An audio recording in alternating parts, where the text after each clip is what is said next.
ಬೇಸಿಕ್ಕಾಗಿ ನೋಡಿ, ತುಂಬ ಸುಲಭ ಅದು. ಕೊಂದವನುಳಿದನೇ ಕೂಡಲ ಸಂಗಮ ಅಂತ ನಾವು ಅರ್ಥ ಮಾಡ್ಕೊಂಡ್ಬಿಟ್ರೆ ಹಿಂಸೆ ಮಾಡೋ ಅಗತ್ಯ ಬರೋದೇ ಇಲ್ಲ.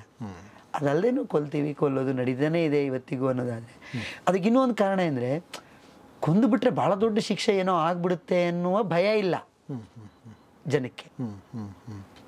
ಭಯ ಇಲ್ಲ, ಯಾಕೆಂದರೆ ನಮ್ಮ ವ್ಯವಸ್ಥೆ ಆಗಿದೆ. ಮತ್ತು ಅದು ನಾವು ನೋಡ್ತೀವಿ, ಕೊಲೆ ಮಾಡಿದ್ರು ಯಾರೋ ಹೋದ್ರು ಅಂತಿರುತ್ತೆ, ಮತ್ತು ಆರಾಮಾಗಿ ಬಂದು ಓಡಾಡ್ಕೊಂಡೆಲ್ಲ ಇರ್ತಾರಲ್ಲ.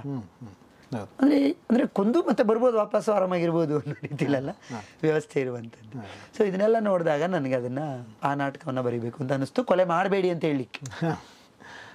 ಈಗ ನಾನು ವಾಪಸ್ಸು ನನ್ನ ಒಂದು ಪ್ರಶ್ನೆಗೆ ಹೋಗ್ತೀನಿ. ಅಂದರೆ ಈ ತುಂಬ ಫ್ರೀಕ್ವೆಂಟಾಗಿ ಪುಸ್ತಕಗಳನ್ನು ಪ್ರೊಡ್ಯೂಸ್ ಮಾಡೋರು ಕುರಿತು ನನ್ನ ಕರೆಕ್ಟ್. ಅಂದರೆ ಒಬ್ಬ ಇಂಗ್ಲೀಷ್ ಲೇಖಕ ಹೇಳ್ತಾನೆ, ನೀನು ಬರೆದಿದ್ದನ್ನು 9 ವರ್ಷ ಪಬ್ಲಿಷ್ ಮಾಡಬೇಡ ಅಂತೇಳಿ.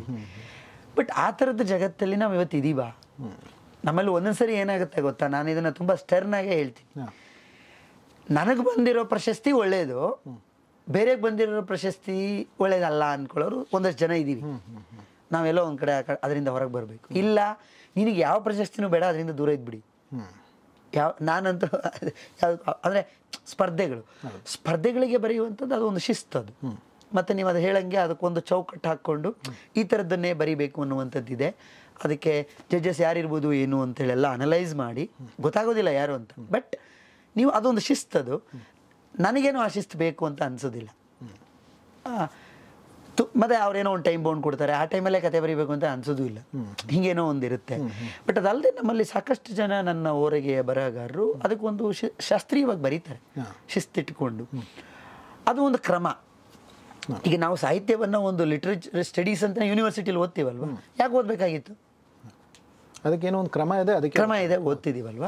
ಸೊ ಹಾಗೆ ನೀವೊಂದು ಚೌಕಟ್ಟು ಮಾಡಿದಂಥ ಸ್ಪರ್ಧೆಗಳಿಗೆ ಬರೆಯುವಂಥದ್ದು. ಮತ್ತು ಅದ್ರ ಬಗ್ಗೆ ಒಂದೇನು ಸಮಸ್ಯೆ, ಈಗೆಲ್ಲ ಒಂಥರ ರೈಟರ್ಸ್ಗಳನ್ನ ಲೂರ್ ಮಾಡ್ತಾರೆ, ಜಾಸ್ತಿ ಅಮೌಂಟನ್ನಿಟ್ಟು ಇನ್ನೊಂದಂಟು. ನಾನು ಹೇಳಿದು, ಒಬ್ಬ ರೈಟರ್ ಅಂದರೆ ಯಾವಾಗಲೂ ಅವನು ಜೇಬ್ ಖಾಲಿನೇ ಇರಬೇಕು ಅಂತ ನೀವು ಯಾಕೆ ಅನ್ಕೋತೀರಾ? ಫಸ್ಟ್ ಆಫ್ ಆಲ್ ಅವ್ನು ಇಲ್ಲಿಗೆಲ್ಲ ದುಡ್ಡು ಮಾಡಲಿ ಅಂತ ನಾನು ಹೇಳೋದಿಲ್ಲ. ಅವ್ನು ಜೇಬ್ ಖಾಲಿನೇ ಇರಬೇಕು ಅಂತ ಅನ್ಕೊಳ್ಳೋದನ್ನ ಬಿಡಿ, ಬೇಡ. ಕರೆಕ್ಟ್. ಈಗ ನಾನು ನನ್ನ ಒಂದು ಪುಸ್ತಕವನ್ನು ಬೇಕಿದ್ದರೆ ವಿಪರೀತ ಅಡ್ವರ್ಟೈಸ್ ಮಾಡಿ ಮಾರ್ಬೋದು, ಏನೇನೋ ಮಾಡಿ.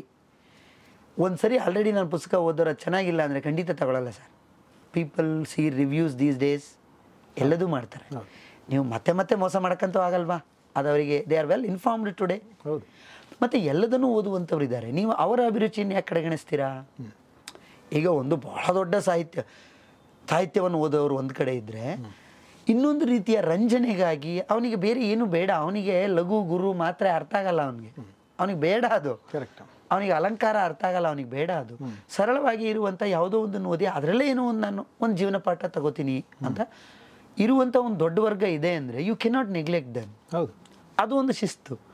ಸೊ ಕೆಲವರು ಅವರಿಗೆ ಪ್ರಕಟಿಸ್ತಾ ಇರುವಾಗ ನನ್ನ ಪುಸ್ತಕಕ್ಕೆ ಬೇಡಿಕೆ ಇದೆ ಅಂತ ಅನಿಸಿ ಅವುಗಳನ್ನೇ ಬರಿತಾ ಹೋಗ್ತಾರೆ. ಮತ್ತು ಅವರು ಚೆನ್ನಾಗಿ ಬರೆದಿಲ್ಲ ಅಂದಾಗ ಅದನ್ನ ನೆಕ್ಸ್ಟ್ ಓದಲ್ಲ. ನೀವು 2-3 ಪುಸ್ತಕಗಳು ಮಾರ್ಬೋದೇ ಹೊರತು ನಮ್ಮ ಜನ ದಡ್ರಲ್ಲ ಇವತ್ತು. They are very well informed. Ratings ನೋಡ್ತಾರೆ. ಆಮೇಲೆ ಈ ಎಲ್ಲ ನಾವು ಯಾವ ಪುಸ್ತಕಗಳ ಬಗ್ಗೆ ಮಾತಾಡ್ತಾ ಇದ್ದೀವಿ? ನೀಡ್ ಬೇಸ್ಡ್ ಬುಕ್ಸ್ ಅಲ್ಲ, ನೀಡ್ ಬೇಸ್ಡ್ ಬುಕ್ಸ್ ಅಲ್ಲ ಇವ್ಯಾವು. ಸರ್, ಒಬ್ಬ ವ್ಯಕ್ತಿ ಒಂದು ಪುಸ್ತಕನೇ ಓದಿ ಬದುಕಿ ಸಾಯ್ಬೋದಲ್ಲ ಸರ್? ಯಾಕೆ ಓದ್ಬೇಕು ಅವನು? ಕರೆಕ್ಟ್. ಆರಾಮಾಗಿ ಬದುಕಿ ಎಷ್ಟು ವರ್ಷನಾದ್ರು ಬದುಕಿ. ಇನ್ನು ನಮ್ಮೂರಲ್ಲೆಲ್ಲ ಇದೆ 80 ವರ್ಷ 90 ವರ್ಷ ಎಲ್ಲ ಆದವ್ರು ಇದಾರಲ್ಲ, ನಮ್ಮ ಅಜ್ಜಿ ಎಲ್ಲ. ಅದ್ರಲ್ಲಿ ಅನಕ್ಷರಸ್ಥರಿದ್ದಾರೆ, ಒಂದು ಬುಕ್ಕು ಓದಿಲ್ಲ ಅವರು, ತುಂಬ ಜೀವನ ನಡೆಸಿದ್ದಾರೆ, ನಿಯತ್ತಾಗಿ ನಡೆಸಿದ್ದಾರೆ ಅಲ್ವಾ? ಎಷ್ಟೋ ಜನ.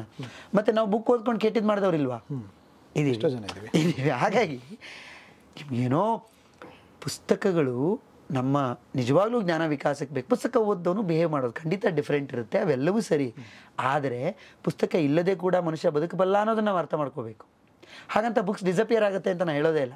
ಅದನ್ನ ನೊಬೆಲ್ ಲಾರೆಟ್ ಇವನೇ ಹೇಳ್ಬಿಟ್ಟಿದ್ದಾನೆ, ಬುಕ್ಸ್ ವಿಲ್ ನೆವರ್ ಡಿಸಪಿಯರ್ ಅಂತ. No problem. ಯಾಕೆಂದರೆ ಅದು ಹಿಸ್ಟ್ರಿ ಮತ್ತು ಇಮ್ಯಾಜಿನೇಷನ್ನ ಪ್ರತಿಫಲ. ಪುಸ್ತಕ ಎಲ್ಲೂ ಹೋಗಲ್ಲ, ಯಾವಾಗಲೂ ಇರುತ್ತೆ. ಆದರೆ ನಾವು ಈ ಥರ ಪಬ್ಲಿಷ್ ಆಗುವಾಗ ಅವನು ಜಾಳೆ ಕೊಡ್ತಾ ಇದ್ದರೆ ಅಥವಾ ಅವನಿಗೆ ಭಾಳ ದಿನ ನಿಲ್ಲೋದಿಲ್ಲ ಅದು. ಬಟ್ ಆ ಥರದ್ದೊಂದು ಓದುವ ವರ್ಗವನ್ನು ನಾನಂತೂ ಧಿಕ್ಕರಿಸೋದಿಲ್ಲ. ಅದು ಪುಸ್ತಕ ಅಲ್ಟಿಮೇಟ್ಲಿ. ನೀವು ಪುಸ್ತಕಗಳ ಬಗ್ಗೆ ಗ್ರೇಟಾಗಿ ಮಾತಾಡಿ ನಾನು ಬರೆಯುವ ಸಂಶೋಧನಾ ಗ್ರಂಥವನ್ನು ಮಾತ್ರ ಓದಬೇಕು ಅಂದರೆ ಆಗೋದಿಲ್ಲ. ಸಂಶೋಧನಾ ಗ್ರಂಥವನ್ನು ಸಂಶೋಧನೆ ಮಾಡೋರು ಓದ್ತಾರೆ ಅರ್ಥ ಆಯ್ತಲ್ವಾ? ಇನ್ಯಾವುದೋ ಒಂದು ಸೀರಿಯಸ್ ಲಿಟ್ರೇಚರ್ನ ಅವ್ರಿಗೆ ನೆಸೆಸಿಟಿ ಇದ್ದವರು ಓದ್ತಾರೆ. ಉಳಿದಂತೆ ನಾನು ಮತ್ತೆ ಮತ್ತೆ ಅಲ್ಲಿಗೆ ಬರ್ತೀನಿ, ನಮ್ಮ ಬದುಕೇ ಟೊಳ್ಳಾಗಿರೋದ್ರಿಂದ ಟೊಳ್ಳು ಯಾವ್ಯಾವುದನ್ನು ಅಟ್ರ್ಯಾಕ್ಟ್ ಮಾಡುತ್ತೆ ಬಹಳ ಸುಲಭವಾಗಿ ಅದನ್ನು ನಾನು ತಗೊಳ್ತೀವಿ. ಮತ್ತು ಇಲ್ಲಿರುವ ಇಬ್ಬಂದಿತನ ಏನು ಅಂದರೆ, ನಾನು ಆಗಲೇ ಭಾಳ ಸೂಚ್ಯವಾಗಿ ಹೇಳಿದೆ, ಅದನ್ನ ನಾನು ಬರೆಯೋದು ಶ್ರೇಷ್ಠ, ಬೇರೆಯವ್ರು ಬರಿತಾ ಇರೋದು ಕನಿಷ್ಠ ಅಂತ ಅಂದ್ಕೊಳ್ಳುವ ಅಗತ್ಯ ಇಲ್ಲ. ರೈಟರ್ ಆಗಿ ವಿಮರ್ಶಕರೇನೋ ಹೇಳಿ, ಅದು ಅವ್ರೇನೋ ಹೇಳಿ, ಒಬ್ಬ ರೆಗ್ಯುಲರ್ ರೀಡರ್ಗೆ ಅದು ಸದಭಿರುಚಿ ಅಥವಾ ಸದಭಿರುಚಿ ಅನ್ನೋದೇನಿರಲ್ಲ, ಅವನು ಓದ್ತಾನೆ. ನಾನು ಪರ್ಸನಲ್ ಆಗಿ ಎಷ್ಟೋ ಜನ ನನ್ನ ಹತ್ರ ಹೇಳಿದ್ದನ್ನು ಕೇಳಿದ್ದೀನಿ. ಕೆಲವು ಪುಸ್ತಕಗಳನ್ನ ನಾನು ತಗೋತೀನಿ, ಓದೋಕೆ ಆಗಲ್ಲ ನನಗೆ, ಆ ಲ್ಯಾಂಗ್ವೇಜೇ 2 ಪ್ಯಾರಾಗ್ರಾಫ್ಗೆ ಇಮ್ಮೆಟೀರಿಯಲ್ ಅನಿಸುತ್ತೆ, ನಾನು ತೆಗೆದಿಡ್ತೀನಿ ಗುರು, ನನಗೆ ಓದೋಕ್ಕಾಗಲ್ಲ. ನನಗೆ ನೀಟಾಗಿ ಕತೆ ಮುಂದೆ ಹೋಗ್ತಿದೆ ಅಂದರೆ ನಾನು ಓದ್ತೀನಿ, ನಾನು ಫಸ್ಟ್ 5 ಲೈನ್ ಓದ್ತೀನಿ. ಈಗ ಹಂಗೆ ಆಗಿದೆ ಜಗತ್ತು. ಸೊ ಹಾಗಿರುವಾಗ ನನ್ನ ಆಯ್ಕೆ ಅದು ಈಗಲೂ. ಬಟ್ ನಾವೆಲ್ಗಳನ್ನು ಓದೋರಿದ್ದಾರೆ, ಅವ್ರು ನಾವೆಲ್ಲೇ ಇಷ್ಟಪಡ್ತಾರೆ. ಇಲ್ಲ ನಂಗೆ ಲಾಂಗ್ ಸ್ಟೋರೀಸ್ ಬೇಕು, ನಂಗೆ ಶಾರ್ಟ್ ಸ್ಟೋರೀಸ್ ಆಗಲ್ಲ. ಎಷ್ಟೋ ಸರಿ ನಿಮ್ಮ ನಾವೆಲ್ ಇಲ್ವಾ ಸರ್? ಸರಿ, ಮತ್ತೆ ಇದು ಯಾವುದು ಬೇಡ ಸರ್ ಅಂತಾರೆ, ನೇರವಾಗಿ ಹೇಳ್ತಾರೆ. It is his choice. Customer is king. Correct. ರೀಡರ್ಗಳನ್ನು ನೀವು ಕಸ್ಟಮರ್ ಅಂತ ಅಂದ್ಕೊಂಡು ಅವ್ರಿಗೆ ವ್ಯಾಲ್ಯೂ ಕೊಡಿ, ಬಿಕಾಸ್ ಹಿ ಈಸ್ ಪೇಯಿಂಗ್. ಹೌದು, ಹಿ ಈಸ್ ಪೇಯಿಂಗ್. ಇದನ್ನು ನಾನು ಹೇಳಿದ ತಕ್ಷಣ ಏನೋ ಬುಕ್ ಅನ್ನೋದು ಪವಿತ್ರ ವಸ್ತು, ಇದನ್ನೊಂದೇನೋ ನೀವು ಅಂದ್ಕೊಳ್ಬೋದು. ಪವಿತ್ರ ವಸ್ತು ಮಾಡಿ ಪಬ್ಲಿಷರಿಗೆ ಯಾಕೆ ಲಾಸ್ ಮಾಡಬೇಕು? ಆ ಮಡಿವಂತಿಕೆಯಿಂದ ಆಚೆ ಬರಬೇಕು. ಪಬ್ಲಿಷರಿಗೆ ಲಾಸ್ ಮಾಡಬೇಡಿ. ಹೌದು. ಮತ್ತು ಪಬ್ಲಿಷರಿಗೆ ಲಾಸ್ ಆಗುತ್ತೋ ಅಥವಾ ಏನಾಗುತ್ತೋ ಅವ್ರವ್ರ ಪ್ರಯತ್ನಗಳನ್ನು ಮಾಡ್ತಾರೆ. ಆಲ್ರೆಡಿ ಪುಸ್ತಕಗಳು ನಿಜವಾಗ್ಲೂ ಕಷ್ಟನೇ ಮಾರುವಂಥದ್ದು. ಸೊ ಅಂಥದ್ರಲ್ಲಿ ಒಂದು ಮಾರ್ಕೆಟ್ ಅನಾಲಿಸಿಸ್ ಅನ್ನುವಂಥದ್ದು, ಏನು ಓದ್ತಾ ಇದ್ದಾರೆ, ಏನಾಗ್ತಾ ಇದ್ದಾರೆ. ಈಗ ಒಂದು ನೋಡಿ, ನಿಮಗೆ ಸೆಲ್ಫ್ ಹೆಲ್ಪ್ ಪುಸ್ತಕಗಳು ಬರುತ್ತೆ, ಸಾಕಷ್ಟು ಮಾರಾಟ ಆಗುತ್ತೆ.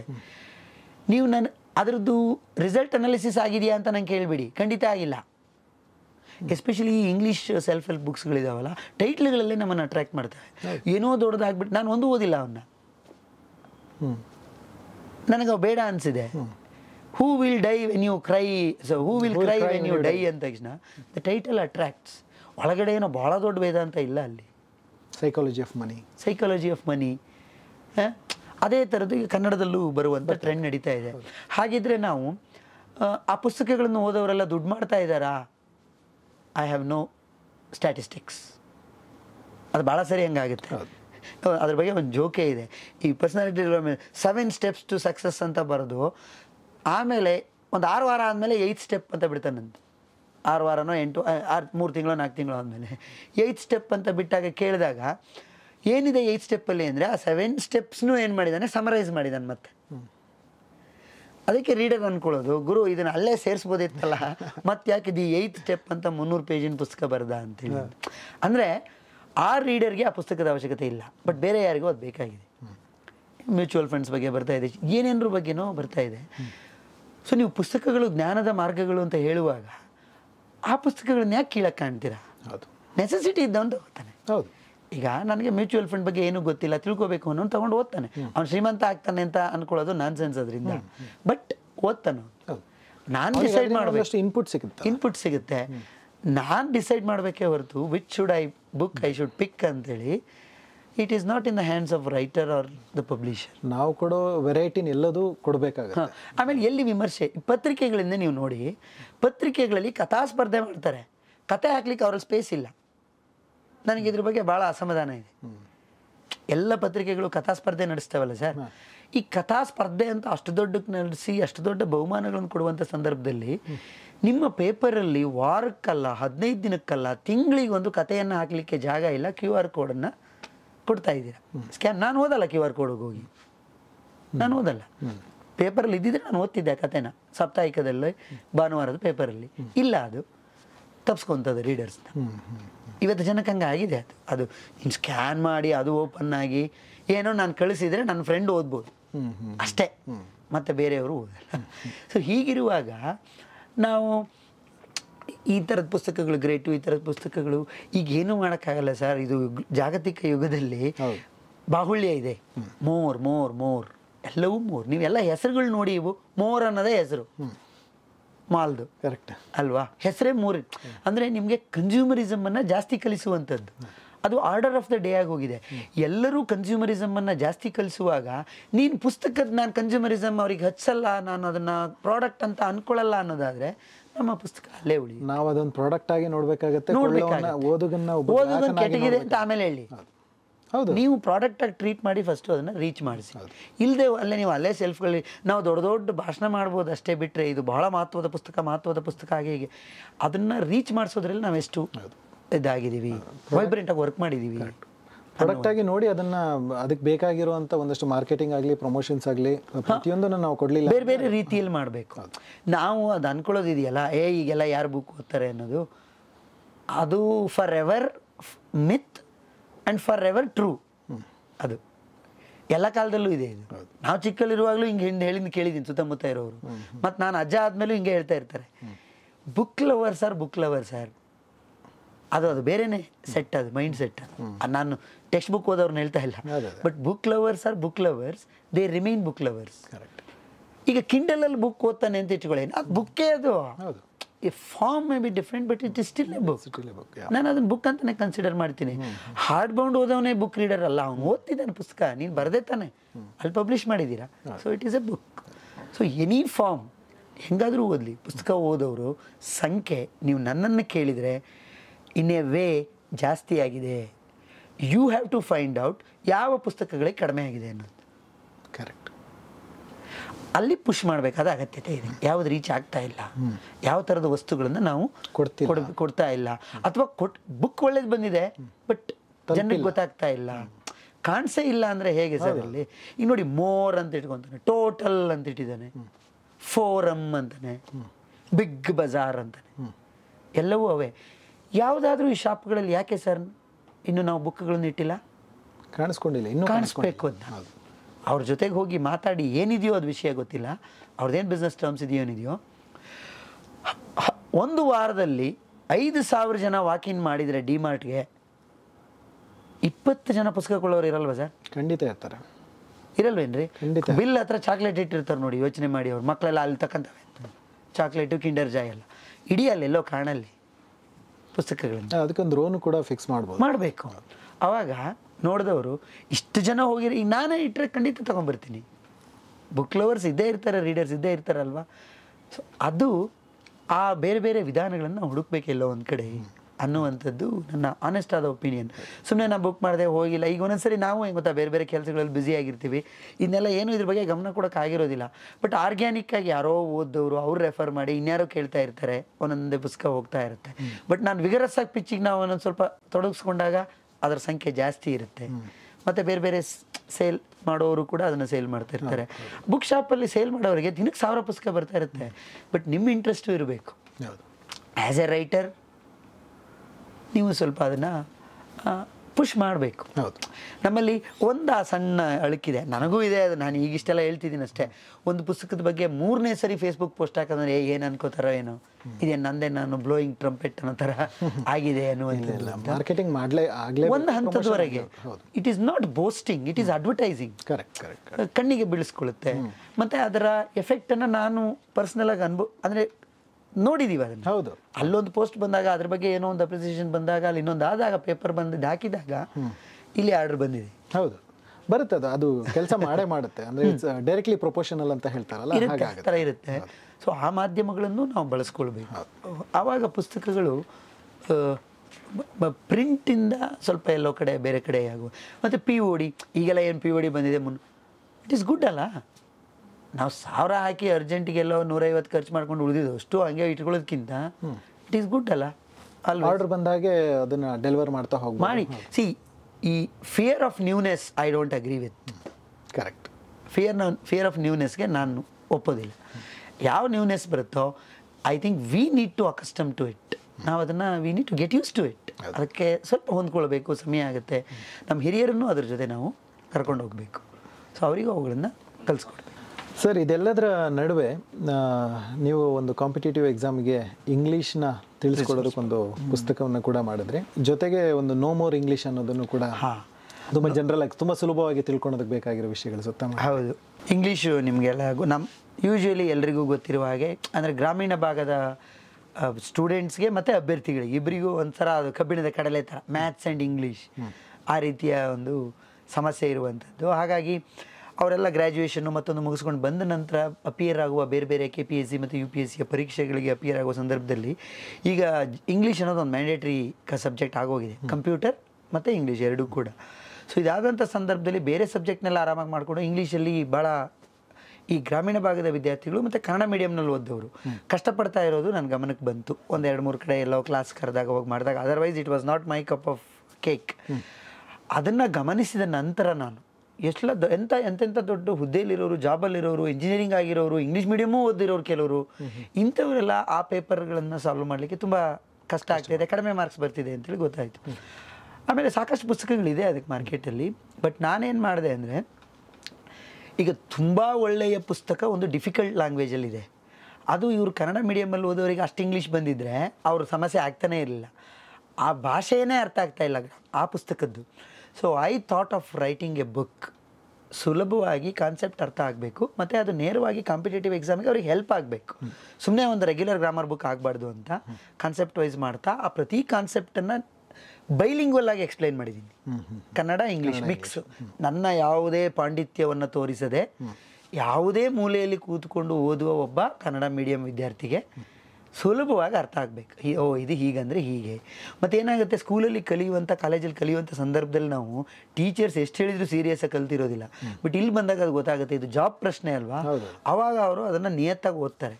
ಮತ್ತು ಆ ಕಲಿಯುವಂಥ ಸಂದರ್ಭದಲ್ಲಿ ಕೆಲವು ಸಣ್ಣ ಪುಟ್ಟ ತಪ್ಪೆಲ್ಲ ಕಲ್ತ್ಬಿಟ್ಟಿರ್ತೀವಿ. ಅವರು ಆ ಸಂದರ್ಭದಲ್ಲಿ ಅರ್ಥ ಮಾಡಿಸ್ಲಿಕ್ಕೆ ಅಂತ ಏನೋ ಒಂದು ಸಣ್ಣ ಒಂದು ಬೈಪಾಸ್ ರೂಲ್ ಹೇಳ್ಕೊಟ್ಬಿಟ್ಟಿರ್ತಾರೆ. ನಾವು ಅದೇ ಕರೆಕ್ಟು ಅಂತೆಲ್ಲ ಅಂದ್ಕೊಂಡು ಹೋಗ್ಬಿಟ್ಟಿರ್ತೀವಿ. ಸೊ ಅವುಗಳನ್ನೆಲ್ಲ ತಿದ್ದುವ ಅದ್ರ ಮೇಲೆ ಇಲ್ಲಿ ಪ್ರಶ್ನೆಗಳಿರ್ತವೆ. ಮಜಾ ಅಂದರೆ ಕಾಂಪಿಟೇಟಿವ್ ಎಕ್ಸಾಮಲ್ಲಿ ಯಾವುದನ್ನು ನಾವು ಹಲವಾರು ವರ್ಷಗಳ ಕಾಲ ಸರಿ ಅಂದ್ಕೊಂಡಿರ್ತೀವೋ ಅದು ತಪ್ಪಾಗಿರುತ್ತೆ. ಅದ್ರ ಮೇಲೆ ಕಾಂಪಿಟೇಟಿವ್ ಎಕ್ಸಾಮಲ್ಲಿ ಪ್ರಶ್ನೆ. ಅದು ಎಕ್ಸಾಮಿನೇಷನ್ ಅಲ್ಲ, ಅದು elimination. Because for 1000 post 9 lakh people apply. They have to eliminate. ಹಾಗಾಗಿ ಎಕ್ಸಾಮ್ ಮಾಡ್ತಾ ಇರೋದು ಅವರು, ಅಷ್ಟೇ, ಇನ್ನೇನಲ್ಲ. ಸೊ ಹಾಗಾಗಿ ಅದರಲ್ಲಿ ಇವ್ರು ಉಳ್ಕೋಬೇಕಲ್ವಾ. ಅದಕ್ಕೆ ಪ್ರತಿ ಮಾರ್ಕ್ಸು, ಹಾಫ್ ಮಾರ್ಕು, ಕಾಲ್ ಮಾರ್ಕ್ ಎಲ್ಲ ಇಂಪಾರ್ಟೆಂಟಲ್ಲಿ.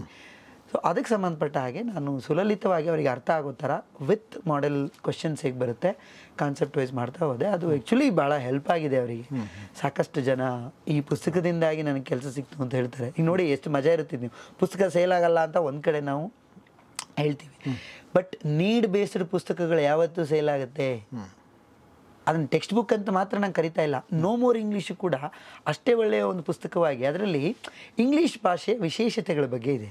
ಅದು ಪೂರ್ತಿಯಾಗಿ ಗ್ರಾಮರ್ ಥರ ಇಲ್ಲ. ಅದು ಯಾರೇ ಒಬ್ಬ ಲ್ಯಾಂಗ್ವೇಜ್ ಎಂತೂಸಿಯಾಸ್ಟ್ ಇರ್ತಾನಲ್ವ, ಅವ್ನು ತಗೊಂಡು ಅದನ್ನ ಓದ್ಬೋದು. 5 ನಿಮಿಷಕ್ಕೆ ಒಂದು ಆರ್ಟಿಕಲನ್ನು ಮುಗಿಸ್ಬೋದು. ಈಗ ಕತ್ರಿನಾ ಕ್ಯಾಟ್ ಅಂತ ಬರೀತಾರಲ್ವ, ಪ್ರಿಯಾಂಕಾಗೆ ಪಿಗ್ಗಿ ಅಂತ ಬರೀತಾರೆ. ಇದು ಒಂದು ವಿದ್ಯಮಾನ ಇಂಗ್ಲೀಷಲ್ಲಿ. ಅದೇನು ಅದರ ಬಗ್ಗೆ ಒಂದು ಆರ್ಟಿಕಲ್. ಮತ್ತು ಕೆಲವು ಪದಗಳು ಹುಟ್ಟಿರೋ ಹಿಂದಿರೋ ಹಿಸ್ಟ್ರಿ ಮಜವಾಗಿದೆ.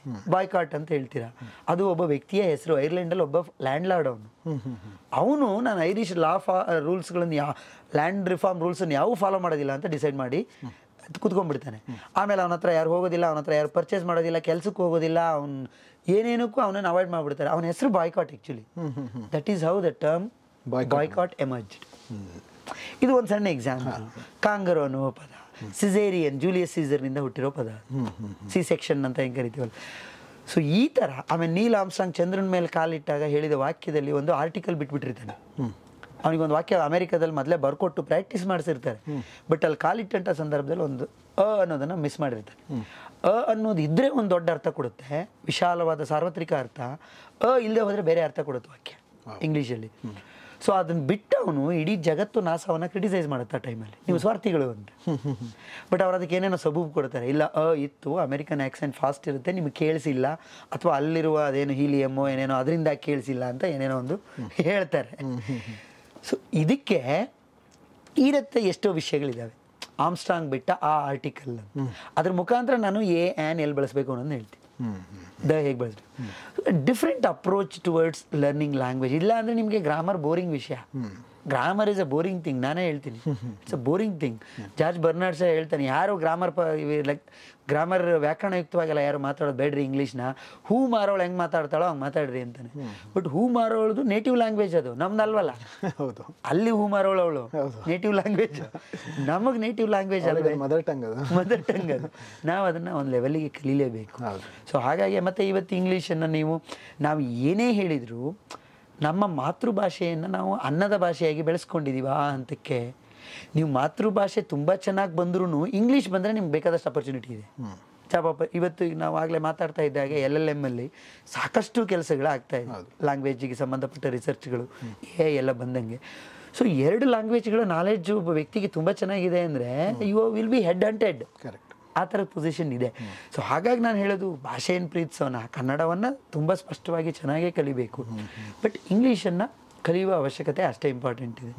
ಆ ನಿಟ್ಟಿನಲ್ಲಿ ನಾನು ಈ ಥರದ್ದೊಂದು ಪ್ರಯತ್ನವನ್ನು ಮಾಡಿದೆ. ಅದು ಕಾಂಪಿಟೇಟಿವ್ ಎಕ್ಸಾಮ್ಗೆ ಅಪಿಯರ್ ಆಗೋ ಕ್ಯಾಂಡಿಡೇಟ್ಸ್ ತುಂಬ ಹೆಲ್ಪ್ ಆಗಿದೆ. ಈಗ ನನಗೆ ಏನು ಬರ್ತಾ ಇದೆ, ಈ ಥರದ್ದೇ ಒಂದು ಲ್ಯಾಂಡ್ಮಾರ್ಕಿನ ಪುಸ್ತಕವನ್ನು ನೀವು ನಮ್ಮ ಎಲ್ಲ ಸ್ಕೂಲ್ ಮಕ್ಕಳಿಗೂ ಒಂದು ಮಾಡಿ ಅಂತೇಳಿ ನನಗೆ ಸಾಕಷ್ಟು ಕಡೆಯಿಂದ ಹೇಳಿದ್ದಾರೆ. ಅದು ನೆಕ್ಸ್ಟ್ ನನ್ನ ಸಾಹಿತ್ಯದ ಪುಸ್ತಕ ಆದ ನಂತರ ನನ್ನ ನೆಕ್ಸ್ಟ್ ಒಂದು ನಾವೆಲ್ ಇದೆ, ಅದು ಮುಗಿದ ನಂತರ ಅದನ್ನು ಕಾರ್ಯರೂಪಕ್ಕೆ ತೊಗೊಳ್ಬೇಕು ಅಂತಿದ್ದೀನಿ. ಅಂದರೆ ಅವ್ರು ಹೇಳೋದೇನು ಅಂದರೆ, ಇಲ್ಲಿ ಬಂದಮೇಲೆ ನೀವು ಇವ್ರಿಗೆ ಇಷ್ಟು ಕಲ್ಸಕ್ಕೆ ಡಿಗ್ರಿ ಆದವ್ರಿಗೆ ಮಾಡ್ತಾ ಇದ್ದೀರಲ್ಲ, ದಯವಿಟ್ಟು ಹೈಸ್ಕೂಲ್ ಲೆವೆಲಲ್ಲಿ ಅವ್ರನ್ನ ಕಲ್ತ್ಕೊಂಡು ಬರ್ತಾರ, ಸ್ವಲ್ಪ ಕಲ್ತ್ಕೊಂತಾರೆ. ಆ ಒಂದು ಅಪ್ರೋಚ್ ಅಂದರೆ ನಿಮ್ಮ approach, there are variety of books. ಕೆಲವು ಸರಿ ಅವ್ರು ಅದನ್ನ ಓದುವ ಪ್ರಯತ್ನ ಮಾಡೋದಿಲ್ಲ, ಅಥವಾ ಅಲ್ಲಿರುವ ಕ್ಲಿಷ್ಟತೆ ಸಮಸ್ಯೆ ಆಗುತ್ತೆ. ನಿಮ್ಮ ಸ್ಟೈಲು ಮತ್ತು ಅಪ್ರೋಚ್ ಬೇರೆ ಥರ ಇದೆ, ನಿಮ್ಮ ಸ್ಟೈಲಲ್ಲಿ ಒಂದು ಮಾಡಿ ಅಂತೇಳಿ ಸಾಕಷ್ಟು ಜನ ಡಿಸ್ಟ್ರಿಬ್ಯೂಟರ್ಗಳು ಈಗ ನನಗೆ ಹೇಳಿದ್ದಾರೆ. ಸೊ ಹಾಗಾಗಿ ಆ ಪ್ರಯತ್ನವನ್ನು ಒಂದು ಮಾಡಬೇಕು ಅಂತೇಳಿ ಇದೆ. ಒಳ್ಳೆಯದು. ಸೊ ನಿಮ್ಮ ಮುಂದಿನ ಪುಸ್ತಕದ ಬಗ್ಗೆ ಆಮೇಲೆ ಕೇಳೋಣ ಅಂದ್ಕೊಂಡಿದ್ದೆ, ಈಗ ನೀವೇ ಹೇಳಿದ್ರೆ ಯಾವುದು ಮುಂದಿನ ಸಾಹಿತ್ಯದ ಪುಸ್ತಕ? ನಾ ಮುಂದಿನ ಸಾಹಿತ್ಯದ ಪುಸ್ತಕ ಒಂದು ನಾವೆಲ್ ಬರಿತಾ ಇದ್ದೀನಿ, ಅದು ಫ್ಲಿಪ್ಕಾರ್ಟ್ನಲ್ಲಿ ತರಿಸಿದ ಪ್ರೀತಿ ಅಂತ. ಅದೊಂದು ನಾವೆಲ್, ಏನು ಅಂತ ಹೇಳೋದಿಲ್ಲ, ಇಲ್ಲ ಬೇಡ, ಪುಸ್ತಕ ಬಂದಮೇಲೆ ಎಲ್ಲ ಓದಿ ನೋಡೋಣ. ಅದರಲ್ಲಿ ನಾನು ಹಳ್ಳಿಗೆ ಹೋಗ್ತಾ ಇದ್ದೀನಿ, ಹಳ್ಳಿಗೆ ಹೋಗಿ ಹಳ್ಳಿಯ ವಾತಾವರಣ, ಹಳ್ಳಿಗೆ ಹೋಗ್ತಾ ಇದ್ದೀನಿ. ಎಗೈನ್ ನಾವು ಹಳ್ಳಿ ಮತ್ತು ನಗರ ಎರಡರಲ್ಲೂ ಬದುಕೇ ಇರುವಂಥದ್ದು. ಸೊ ಅವೆರಡೂ ಮಿಕ್ಸ್ಚರ್ ಇದೆ ಅದರಲ್ಲಿ. ಸಿಟಿ ಹಳ್ಳಿ ಕಡೆಗೆ ಹೋಗುತ್ತೆ ಅಥವಾ ಹಳ್ಳಿ ಸಿಟಿಗೆ ಬರುತ್ತೆ, ಈ ಥರದ್ದೆಲ್ಲ ಏನೋ ಇದೆ, ಒಂದು ದೊಡ್ಡ ಕಾನ್ಸೆಪ್ಟನ್ನು ತಗೊಂಡಿದ್ದೀನಿ. ಖಂಡಿತ. ಮತ್ತು ಎಗೈನ್ ಮಾಡರ್ನ್ ಕಾಂಟೆಕ್ಸ್ಟಲ್ಲಿದ್ದು, ಅಂದರೆ ನಿಮಗೆ ಫ್ಲಿಪ್ಕಾರ್ಟ್ನಲ್ಲಿ ತರಿಸಿದ ಪ್ರೀತಿ ಅಂದಾಗ ಒಂದು ಹಿಂಟ್ ಸಿಗುತ್ತೆ ಏನೋ ಒಂದು. ಏನು ನನ್ನ ಉದ್ದೇಶ ಅಂದರೆ, ಇಫ್ ದ್ವೇಷವನ್ನು ನೀವು ಆನ್ಲೈನಲ್ಲಿ ಪ್ರತಿನಿತ್ಯ ಮಾರ್ತಾ ಇದ್ದೀರಿ ಅನ್ನೋದಾದರೆ, ಪ್ರೀತಿಯನ್ನು ಯಾಕೆ ಮಾರಬಾರ್ದು ಅನ್ನೋದು ಒಂದು ಲೈನ್. ಸೊ ದಿನ ಬೆಳಗ್ಗೆದ್ರೆ ನಮಗೆ ದ್ವೇಷ ಸುಮಾರು ಸಿಗ್ತಾ ಇದೆ, ಅಗತ್ಯವಾಗಿ ಅನಗತ್ಯವಾಗಿ ಎಲ್ಲ ಕಡೆಯಿಂದ. ವಾಟ್ಸಪ್ಪಲ್ಲಿ, ಇನ್ಸ್ಟಾಗ್ರಾಮಲ್ಲಿ, ಮೆಸೆಂಜರಲ್ಲಿ ದ್ವೇಷ ಬರ್ತಾ ಇದೆ ಅಲ್ವಾ. ಸೊ ದ್ವೇಷವನ್ನು ಆನ್ಲೈನಲ್ಲಿ ಮಾರುಕಟ್ಟೆಯಲ್ಲಿ ಹರಡ್ಕೊಂಡು ಕೂತ್ಕೊಂಡಿದ್ದೀವಿ ಅನ್ನೋದಾದರೆ, ಅದಕ್ಕೋಸ್ಕರ ಅಪಾಯಿಂಟ್ ಮಾಡ್ತಾ ಇದ್ದೀವಿ, ಅದಕ್ಕೋಸ್ಕರ ಟೀಮ್ಗಳನ್ನು ಅಪಾಯಿಂಟ್ ಮಾಡ್ತಾ ಇದ್ದೀವಿ ಹೇಟ್ರೆಡ್ನೆಸ್ಸನ್ನು ಸ್ಪ್ರೆಡ್ ಮಾಡಲಿಕ್ಕೆ ಅನ್ನೋದಾದರೆ, why can't we sell love online, love on Flipkart or love online ಅನ್ನೋದು ಬೇಸಿಕ್ ಕಾನ್ಸೆಪ್ಟ್. ಸೊ ಇದನ್ನು ಇಟ್ಕೊಂಡು ಒಂದು ಪ್ಲಾಟ್ನ ಸುತ್ತ ಕಥೆಯನ್ನು, ಪೂರ್ತಿ ನಾವೆಲನ್ನು ಬರೆಯುವಂಥ ಯೋಜನೆ ಇದೆ. ದಿಸ್ ಇಯರ್ ಬರಲಿ, ಬೇಗ ಬರಲಿ, ಕಾಯ್ತಾ ಇರ್ತೀವಿ. Thank you. ಸೊ ಈಗ ನೀವು ಒಂದು ರೀತಿಯ ನಿಮ್ಮ ಜರ್ನಿ ಒಂದು ಐ ಟಿಯಿಂದ ದಾಟಿ ಲೆಕ್ಚರಿಂಗ್ ಆದಮೇಲೆ ಈಗ ಮತ್ತೆ ಲ್ಯಾಂಗ್ವೇಜ್ ಇದ್ರ ಮೇಲೆ ಕೆಲಸ ಮಾಡ್ತಿದ್ದಾರೆ, ಸಾಹಿತ್ಯನ ಜೊತೆ once a teacher always a teacher.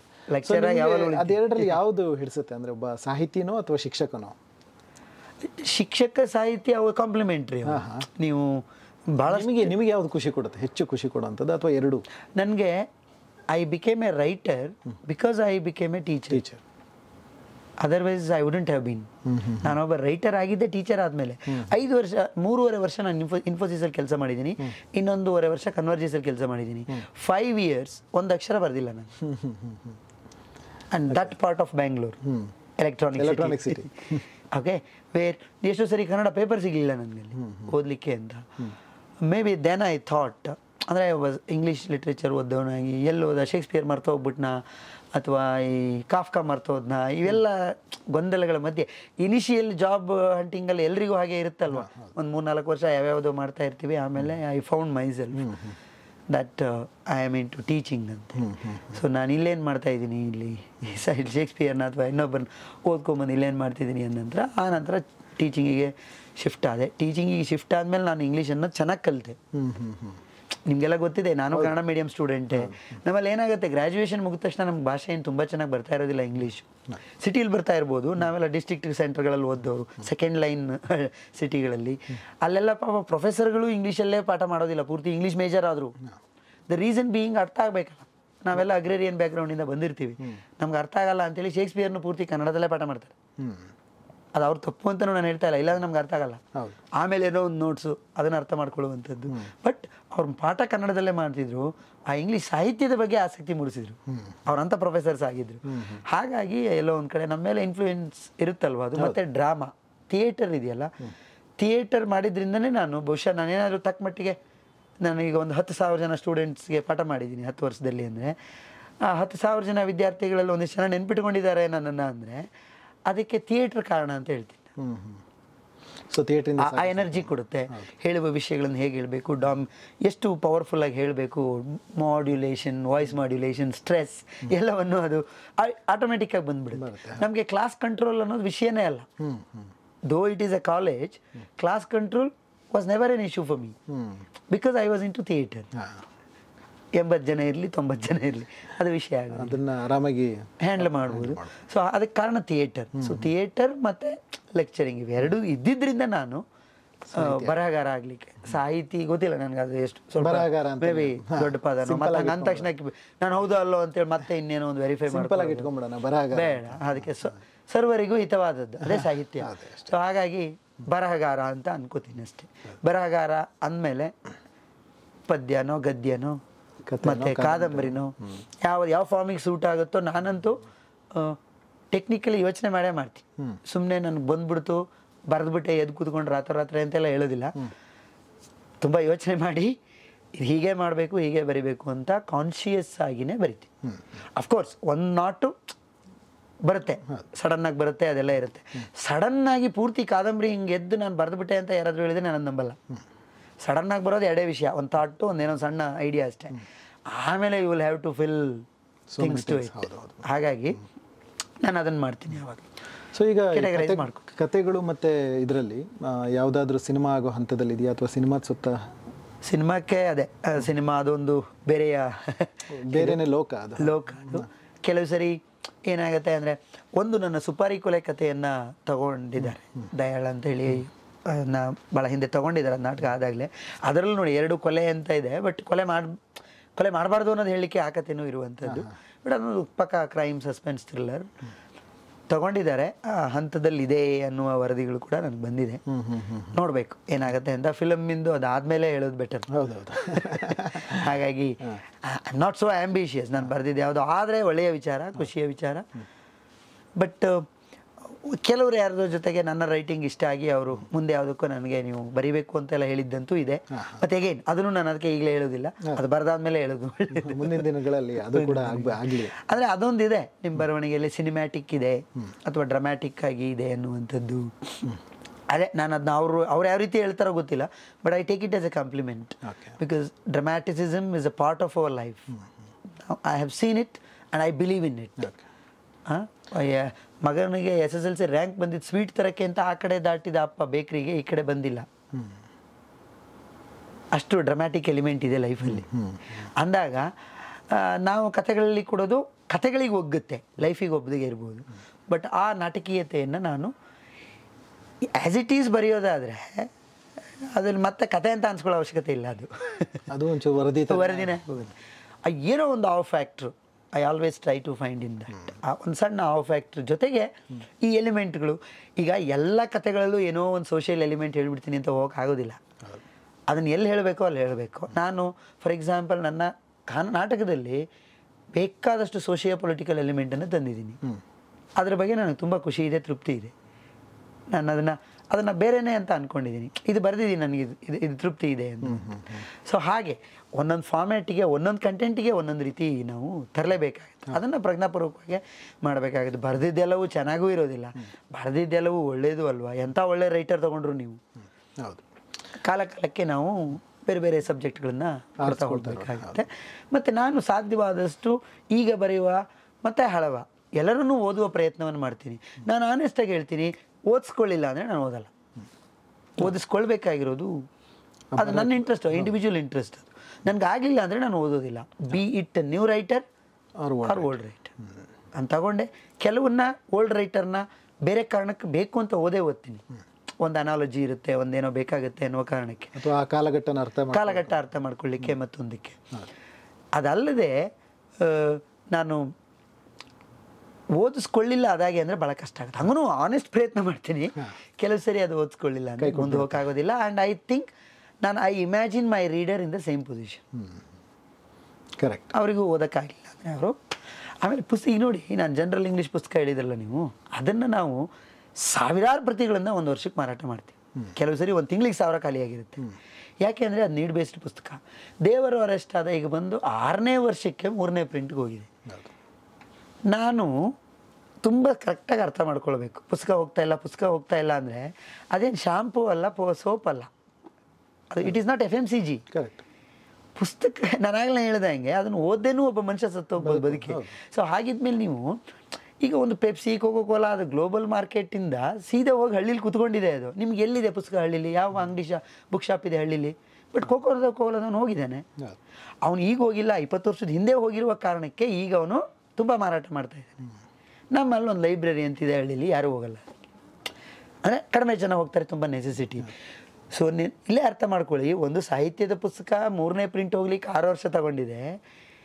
ಇನ್ನೊಂದು ಯಾವುದೋ ನೀಡ್ ಬೇಸ್ಡ್ ಪುಸ್ತಕ, ಅದು ಕಂಪಲ್ಸರಿ ಓದಬೇಕಾಗಿರೋದು ಅವನು.